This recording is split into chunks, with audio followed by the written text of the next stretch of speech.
Application of distance formula.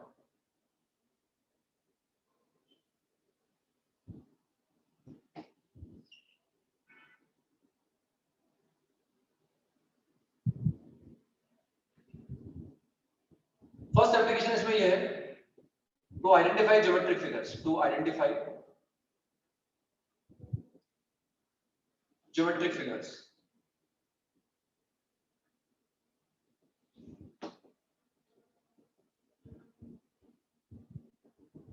अब ऐसा भी नहीं है दुनिया के जितने भी ज्योमेट्रिक फिगर है उन सबको आइडेंटिफाई करने के लिए हम डिस्टेंस फॉर्मूला का यूज कर सकते हैं, है ना, या उस पर डिपेंडेंट रह सकते हैं, ऐसा नहीं है ना।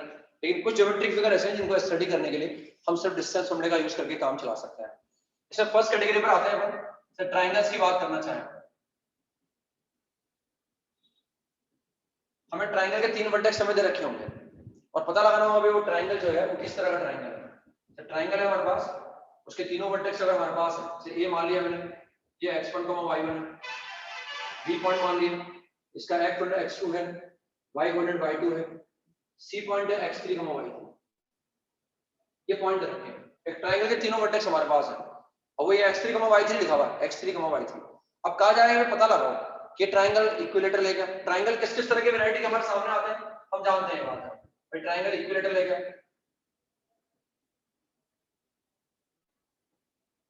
आइसोसेलेस ट्राइंगल की बात कर सकते हैं, हम राइट एंगल ट्राइंगल की बात कर सकते हैं,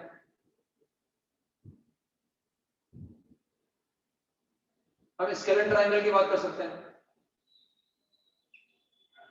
स्केलेन ट्राइंगल की बात कर सकते हैं। तो हम पता लगा सकते हैं ना, अगर ट्राइंगल के तीनों वर्टेक्स हमारे पास हैं तो इन सबको पता लगाएंगे सिर्फ डिस्टेंस फॉर्मूला सफिशिएंट है। बस पता लगा लें, तीनों डिस्टेंसेस निकालेंगे, मैं AB कैलकुलेट कर लूंगा, मैं AC कैलकुलेट कर लूंगा और BC कैलकुलेट कर लूंगा। अगर तीनों बराबर आ जाएंगे तो ट्राइंगल इक्विलेटरल हो जाएगा, कोई दो बराबर आएंगे तो ट्राइंगल आइसोसेलेस होगा। राइट एंगल ट्राइंगल हम जानते हैं पाइथागोरस थ्योरम फॉलो हो रहा होगा, अगर दो साइड के स्क्वायर का सम थर्ड साइड के स्क्वायर के बराबर आ रहा होगा तो हम बोल सकते हैं AB स्क्वायर, कोई भी दो साइड है उनके स्क्वायर का सम थर्ड साइड के स्क्वायर के बराबर आ रहा होगा, ट्राइंगल राइट एंगल हो जाएगा। और अगर तीनों इक्वल नहीं आ रही होंगी, AB is not equal to BC not equal to CA, तो बोलेंगे ट्राइंगल इज स्केलेन ट्राइंगल। तो स्केलेन ट्राइंगल का मतलब तीनों साइड अलग अलग आती हैं। राइट एंगल ट्राइंगल भी वैसे स्केलेन ट्राइंगल हो सकता है, राइट एंगल ट्राइंगल भी स्केलेन हो सकता है, एक साइड 3 आ जाए, एक साइड 4 आ जाए, एक साइड 5 आ जाए, अभी राइट एंगल भी है और ये स्केलेन ट्राइंगल भी है ना।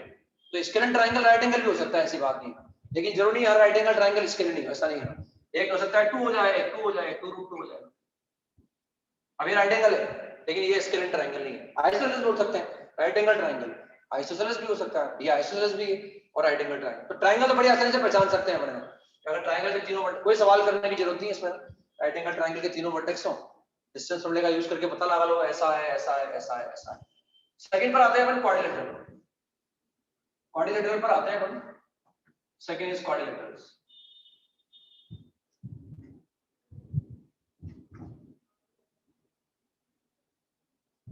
क्वाड्रिलेटरल्स अब हम इसको अलग अलग कैटेगरी में हम जानते हैं, 4 साइड्स होंगी इसमें, 4 साइड से जो क्लोज फिगर बना हुआ है that is known as quadrilateral, उसको क्वाड्रिलेटरल बोलते हैं। हमारे काम बेसिकली ज्यादातर रेक्टेंगल वगैरह के हमारे काम आते हैं, इसको अलग अलग कैटेगरी में डिवाइड कर रखा है, अलग अलग कैटेगरी में डिवाइड कर रखा है, क्वाड्रिलेटरल को अलग अलग कैटेगरी में डिवाइड कर रखा है। पैरेललोग्राम भी होता है ना, पैरेललोग्राम है, देन फिर ट्रेपेजियम है,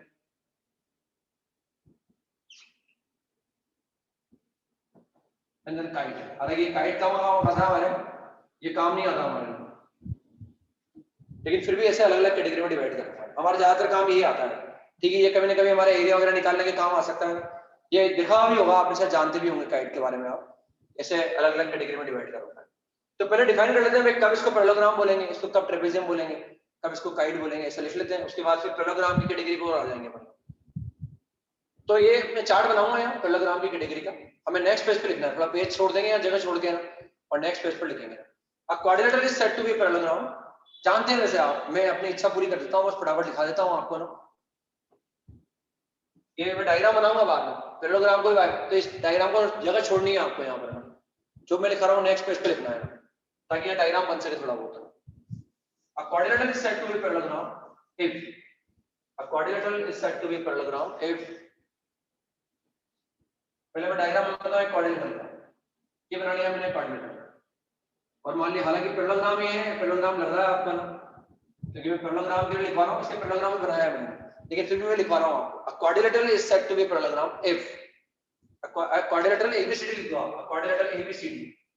एबीसीडी का मतलब समझते हैं आप ना, ए को बी से मिला रखा है, बी को सी से मिला रखा है, सी को डी से मिला रखा है, यानी उनको वर्टेक्स को ज्वाइन करने का ऑर्डर है, इस ऑर्डर में वर्टेक्स ज्वाइन कर रखे हैं। क्वाड्रिलेटरल एबीसीडी बोलने का मतलब ये है, ऐसा नहीं कि ए को डी से मिला दिया, ए को सी से मिला दिया, ए को बी से मिला रहा हूं, बी को सी से, सी को डी से, फिर डी को ऐसे मिला रहा हूं। एबीसीडी का मतलब ये ऑर्डर दिया हुआ है। A quadrilateral ABCD is said to be parallelogram if, ये बना लिया डायग्राम मैंने क्वाड्रिलेटरल का, if फर्स्ट। तो ऐसे थ्योरेटिकली लिखवाने की जगह वैसे लिखवा देता हूं, AB is equal to, AB is parallel to CD and BC is parallel to AB। इतना बोल देना सफिशिएंट है बस ना, दिस इज सफिशिएंट कंडीशन। यानी ऐसा बोल सकते हैं theoretically, both pairs of opposite sides are parallel. दो पेयर है अपोजिट साइड से, ये अपोजिट साइड का एक सिंगल पेयर है और अपोजिट साइड का सेकंड पेयर ही हो गया। Both pairs of opposite sides are parallel, तो ये सफिशिएंट है, इतना बोलना सफिशिएंट है that quadrilateral will be a parallelogram.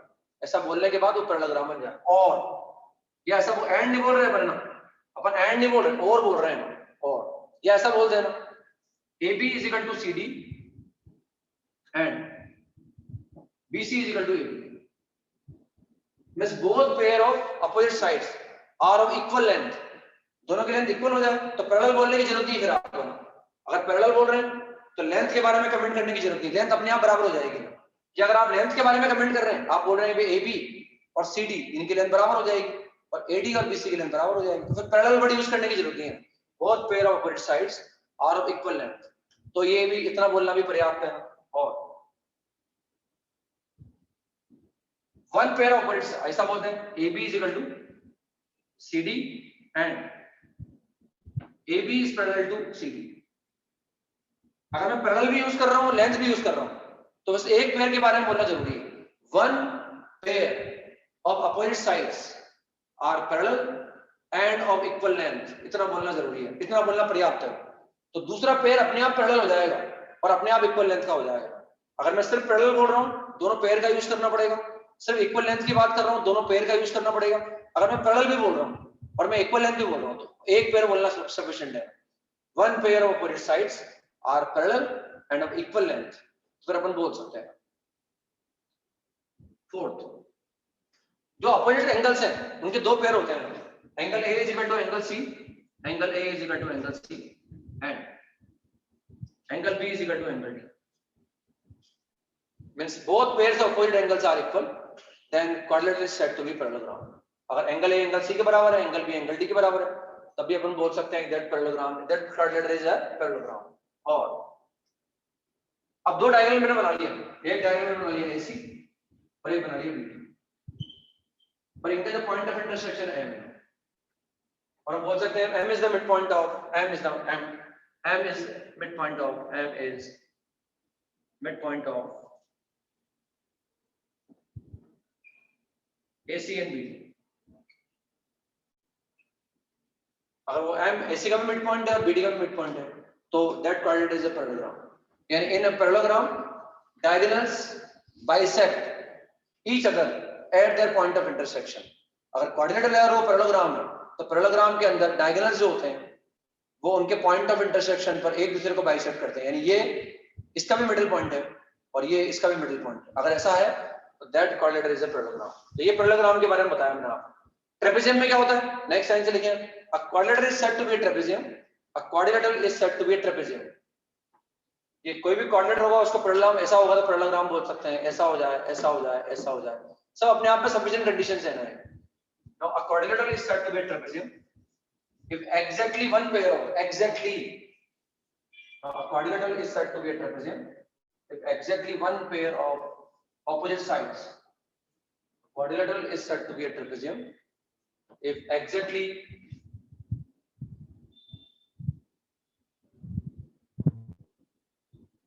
quadrilateral is said to be a trapezium if exactly one pair of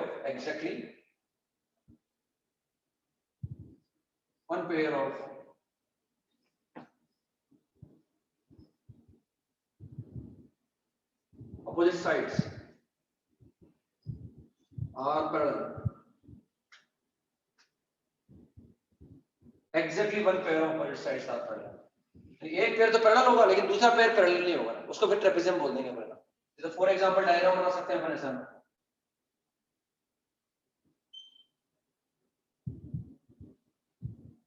ये मान लिया मैंने ट्रेपेजियम बना दिया एबीसी, इसमें एग्जैक्टली एक पेयर पैरेलल है। कौन सा पैरेलल है? एबी और सीडी पैरेलल है बस, AB is parallel to CD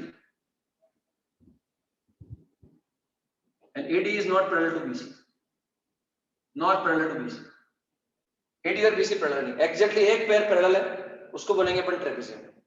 और ये जो नॉन पैरेलल साइड्स है, एक AD है और एक BC, ये नॉन पैरेलल साइड्स है। पैरेलल साइड तो ये वाली होगी, ये नॉन पैरेलल साइड्स होंगी, इनको बोलते हैं लेग्स ऑफ ट्रेपेजियम। कई बार ये बड़ा आता है सामने, लेग्स ऑफ ट्रेपेजियम। तो ये जो नॉन पैरेलल साइड्स है इनको बोला जाता है लेग्स, लेग्स। ये भी लेग है और ये भी लेग है। नॉन पैरेलल साइड्स को कई बार लेग बोला जाता है। और अगर लेग की लेंथ इक्वल हो गई इसको बोलते हैं आइसोसेलेस ट्रेपेजियम। और trapezium is said to be isosceles. कैसा बोलते हैं? स्टार लगाने से बोल दो, if AD is equal to BC then the trapezium is said to be isosceles, then the trapezium is said to be isosceles। कई बार बढ़ा सकता है आइसोसेलेस ट्रेपेजियम, कहने के काम आएगा, लिखवा रहे हैं तो कहने के काम आएगा, आज काम आया, 2 दिन बाद काम आया, 6 महीने बाद काम आया, काम आएगा। लेकिन a trapezium is said to be if AB and if the length of non-parallel sides are equal, if the length of non-parallel sides are, हम मैथमेटिकली लिख रहे हैं इसको ना, थ्योरेटिकली लिखने में टाइम ज्यादा लगता है, अदरवाइज नॉन-पैरेलल साइड्स अगर इक्वल लेंथ की हो गई then the trapezium is said to be isosceles, then the trapezium is said to be isosceles।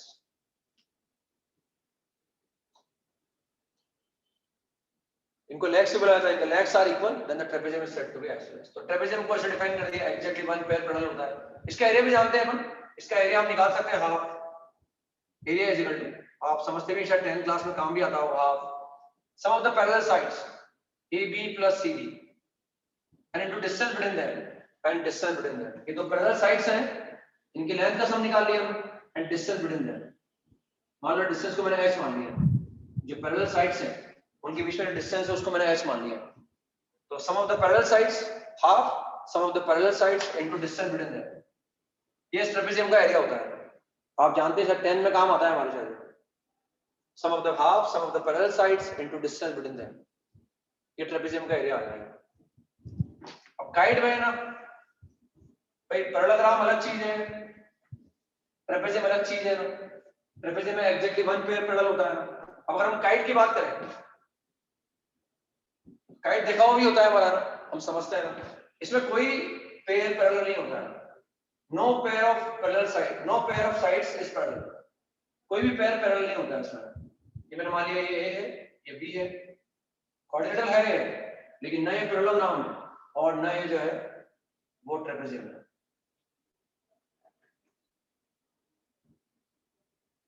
ये डायगोनल्स है, ये डायगोनल्स परपेंडिकुलर होते हैं, लेकिन इसके अंदर डायगोनल्स आर परपेंडिकुलर। इसमें ये लेंथ जो है इसके बराबर होती है ना, ये लेंथ इस लेंथ के बराबर होती है ना, इवन ये लेंथ और लेंथ भी बराबर होती है। दिस पॉइंट इज एम, इनका पॉइंट ऑफ इंटरसेक्शन में एम एज्यूम कर लिया।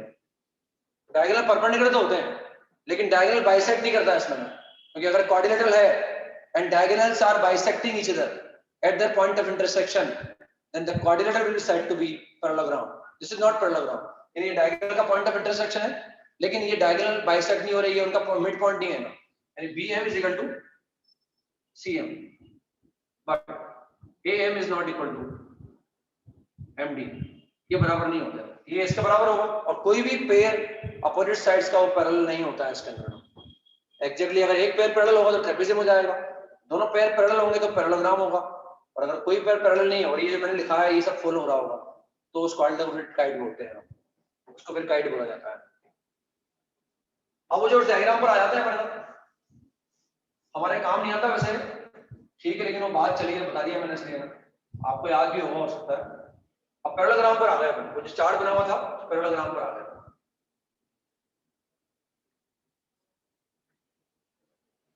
पैरेललोग्राम को भी अलग अलग कैटेगरी में डिवाइड कर सकते हैं। जैसे रेक्टेंगल, ये भी एक पैरेललोग्राम है। रोम्बस,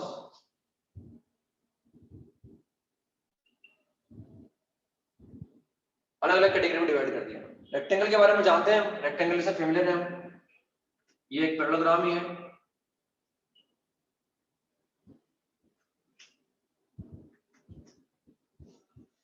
इसमें अगर पैरेललोग्राम है तो AB is equal to CD होगा, AD is equal to BC होगा। डायगोनल्स का जो पॉइंट ऑफ इंटरसेक्शन है डायगोनल का मिड पॉइंट भी होगा वो। Diagonals are equal, AC is equal to BD, but diagonals are not perpendicular. ये परपेंडिकुलर सिंबल है, इसको क्रॉस कर दिया मैंने। AC is not perpendicular to BD। इसका एरिया हम जानते हैं, AB into AD।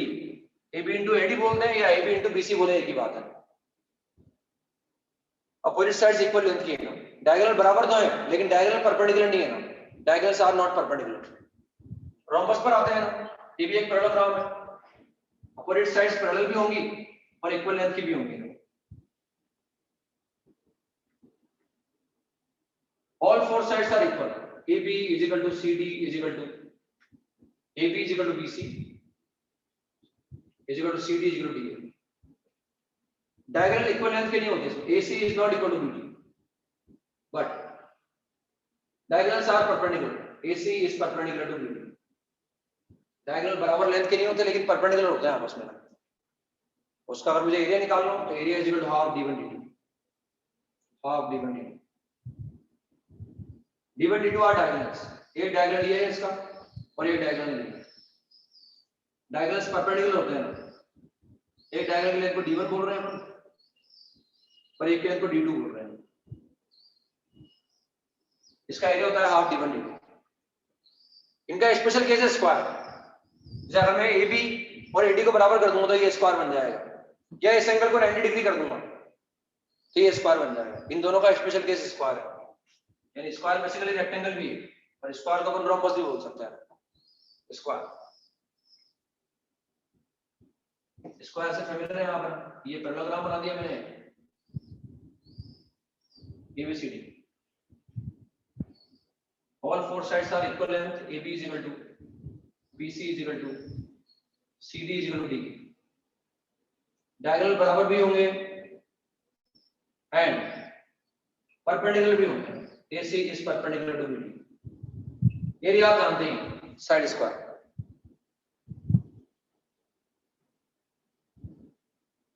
AC is equal to BD, बराबर नहीं होते लेकिन परपेंडिकुलर होते हैं। AC is perpendicular to BD। Diagonal perpendicular भी होते हैं, परपेंडिकुलर होते हैं लेकिन बराबर नहीं होते। यहाँ बराबर होते हैं लेकिन परपेंडिकुलर नहीं होते, या दोनों होते हैं ना, डायगोनल बराबर भी होंगे और परपेंडिकुलर भी होंगे। तो ये अगर कोई क्वाड्रेंट दिया जाएगा हमें, उसके 4 वर्टेक्स हमारे पास हो तो हम पहचान सकते हैं भाई वो पैरेललोग्राम भी है नहीं है। और अगर वो पैरेललोग्राम है तो रेक्टेंगल है, वो रोम्बस है या वो स्क्वायर है, ये भी हम आइडेंटिफाई करके पता लगा सकते हैं कि वो क्या होगा। एक सवाल करते हैं, जैसे आइडेंटिफाई